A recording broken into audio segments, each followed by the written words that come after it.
C'est toujours un plaisir de vous voir par ici. Je vous prie de mettre un pouce bleu, liker, commenter, partager, je vous en prie. Pour vous, c'est rien, mais pour nous, ça nous fait du bien. Mais ça nous fait du bien. Et après cela, je te prie de tout cœur de prendre le temps de regarder entièrement cette vidéo. Regarde. Nouvelles concernant les négociations sur l'Iran semblent se répéter depuis 3 jours consécutifs. Trump affirme que des pourparlers sont bien en cours et promet des progrès éminents, alors que Téhéran nie l'existence de tout dialogue. Au fil des jours, seules les formulations changent. Cette fois, la réponse est venue de l'armée iranienne, qui a affirmé que la seule personne avec laquelle Trump parle, c'est lui-même. N'appelez pas votre défaite un accord. L'ère de vos promesses est révolue. Le niveau de vos conflits a atteint le stade de la négociation avec vous-même. Vous ne verrez pas de nouvelles de vos investissements dans la région, pas plus que vous ne verrez l'ancien prix de l'énergie et du pétrole, tant que vous n'aurez pas compris que la stabilité de la région est garantie par la main puissante de nos forces armées. La Russie partage le scepticisme des autorités iraniennes. Moscou rappelle que les négociations ont déjà été utilisées par Washington et Tel Aviv comme façade, alors qu'en coulisses était préparée une agression militaire.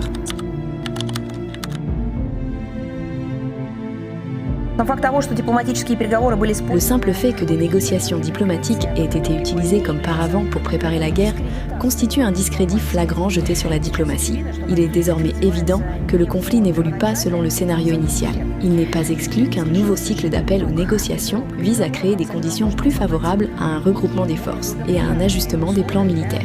Cependant, Trump n'est pas le seul à faire des déclarations énigmatiques sur ces négociations.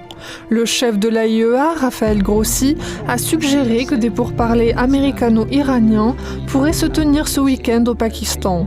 De son côté, le Qatar, une autre partie involontairement impliquée, dément sa médiation, mais appelle à un règlement pacifique rapide, proposant de repenser le système de sécurité collective une fois le conflit terminé.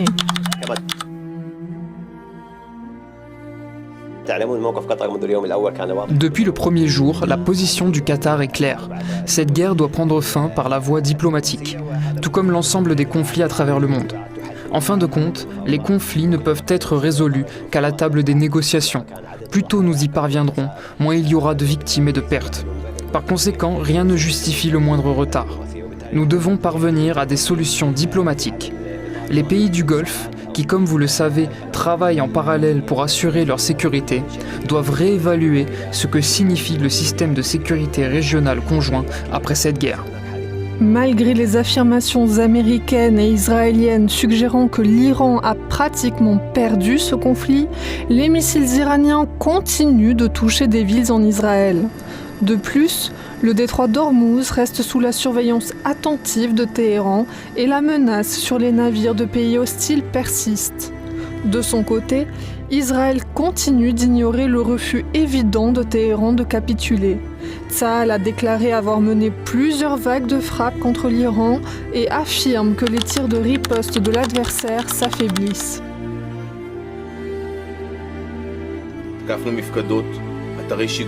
Au cours des dernières 24 heures, nous avons effectué plusieurs vagues de frappes à travers l'Iran. Nous avons frappé les quartiers généraux du régime, des installations de lancement et des sites de production de missiles. Je voudrais expliquer brièvement la situation sur les tirs de missiles en provenance d'Iran. Les Iraniens prévoyaient de tirer des centaines de missiles sur Israël dès le premier jour de l'opération. Ils en ont tiré moins d'une centaine le premier jour et la moitié de ce chiffre le second. Nous avions anticipé ces intentions et nous continuons à les déjouer. Le nombre de lancements a diminué très rapidement. Israël persiste également à essayer d'entraîner la communauté internationale dans la lutte contre Téhéran. Les missiles balistiques iraniens seraient une menace pour tous, insiste le représentant permanent d'Israël auprès de l'ONU. Vous pouvez regarder la carte. Vous pouvez voir la portée des missiles balistiques iraniens aujourd'hui. Ils peuvent atteindre Paris, Londres, Athènes, Copenhague et Riga. Ils peuvent frapper au cœur de l'Europe. 4000 km, soit le double de la portée qu'ils avaient annoncée. Plus, Il s'agit d'un régime qui a développé des capacités à bien plus longue portée que ce que beaucoup voulaient admettre. Et cela révèle quelque chose d'encore plus dangereux. Des dirigeants qui ne cherchent plus à le cacher. Plus, l'Iran n'est pas un problème régional, ce n'est pas notre problème, c'est un problème mondial.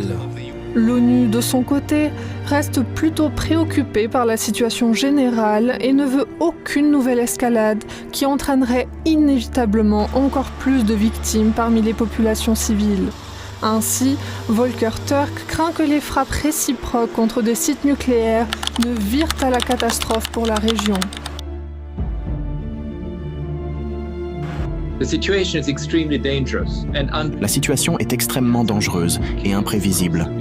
Elle a instauré le chaos dans toute la région, affectant Bahreïn, le Koweït, Oman, le Qatar, l'Arabie Saoudite, les Émirats Arabes Unis, la Jordanie et au-delà. Un grand nombre de frappes survenues dans ce conflit soulèvent de graves préoccupations au regard du droit international, qui interdit les attaques ciblant la population et les infrastructures civiles, ainsi que les attaques contre des objectifs militaires lorsque les dommages causés aux civils sont disproportionnés. Les récentes frappes de missiles à proximité de sites nucléaires, tant en Israël qu'en Iran, soulignent le danger immense d'une nouvelle escalade. Les États flirtent avec une catastrophe absolue. Selon la chaîne iranienne Presse TV, Téhéran a fait part de ses contre-propositions pour un règlement du conflit. L'arrêt des hostilités sur tous les fronts, des garanties de non-agression future, le versement de réparations de guerre et la reconnaissance du contrôle iranien sur le détroit d'Ormuz. Il semble peu probable que Washington accepte ne serait-ce que la moitié de ces exigences, puisque selon Trump, l'Iran n'a presque plus de force pour résister. Une démarche qualifiée de souverainiste a été proposée par la Commission européenne fin 2025. Il s'agissait d'interdire toute importation des énergies russes d'ici 2027. Une mesure douteuse qui aurait conduit à diminuer davantage les économies européennes et à rendre le marché énergétique intérieur plus vulnérable. Concernant le pétrole, la décision devait entrer en vigueur le 15 avril. Néanmoins, elle semble reportée puisque la proposition a été enlevée de l'agenda législatif le mardi 24 mars. Un responsable du bloc européen a indiqué à Reuters que cette proposition serait bien publiée, mais pas avant la mi-avril, en raison des développements géopolitiques actuels. La pression de la Hongrie, qui refuse une aide de 90 milliards d'euros à l'Ukraine tant que le pétrole russe n'est pas rétabli, pourrait peser. Dans la presse, on impute une grande part de responsabilité de ce report à la Hongrie qui s'est toujours opposée aux initiatives européennes qui menaçaient sa propre souveraineté et sa sécurité énergétique. Viktor Orban a appelé notamment à plusieurs reprises à suivre l'exemple des Américains qui ont suspendu leurs sanctions anti-russes dans le secteur énergétique pour stabiliser les marchés.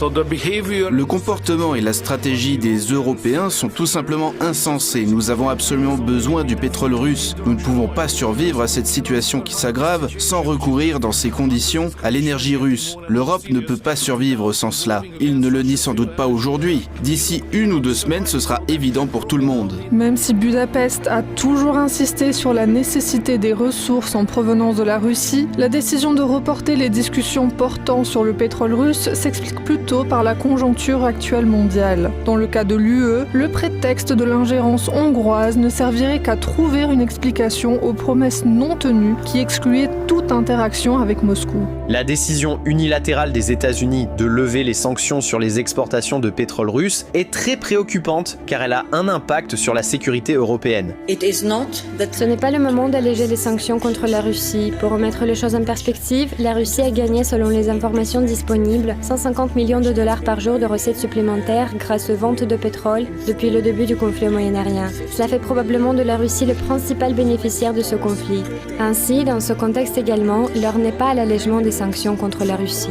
Selon l'Agence internationale de l'énergie, la guerre menée par les États-Unis et Israël contre l'Iran entraîne la plus grave perturbation de l'approvisionnement en pétrole de l'histoire, ce qui fait bondir les cours du brut. Et tant que le détroit d'Ormuz restera bloqué, les conséquences ne feront que s'aggraver.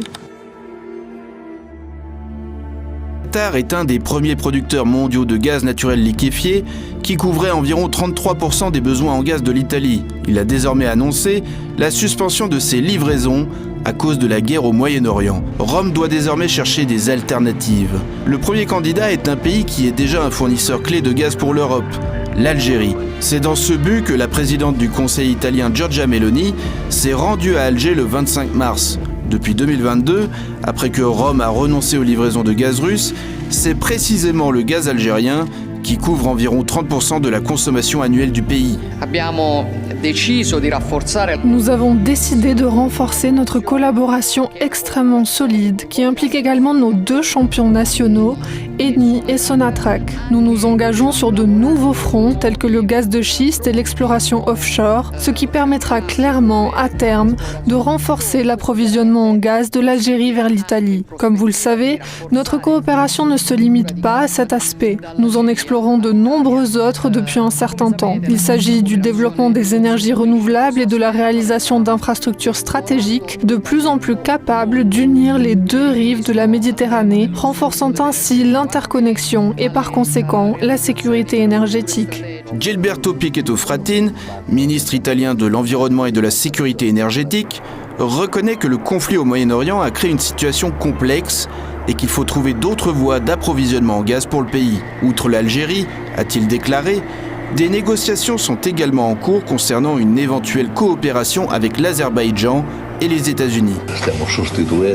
Nos sociétés, les sociétés privées italiennes, sont en train de remplacer les 4 milliards de mètres cubes du Qatar par d'autres sources d'approvisionnement. Tout le monde se rend compte que la situation change d'un jour à l'autre et le fait que l'installation de GNL du Qatar a été bombardée après avoir été mise à l'arrêt a eu un effet dévastateur sur les prix.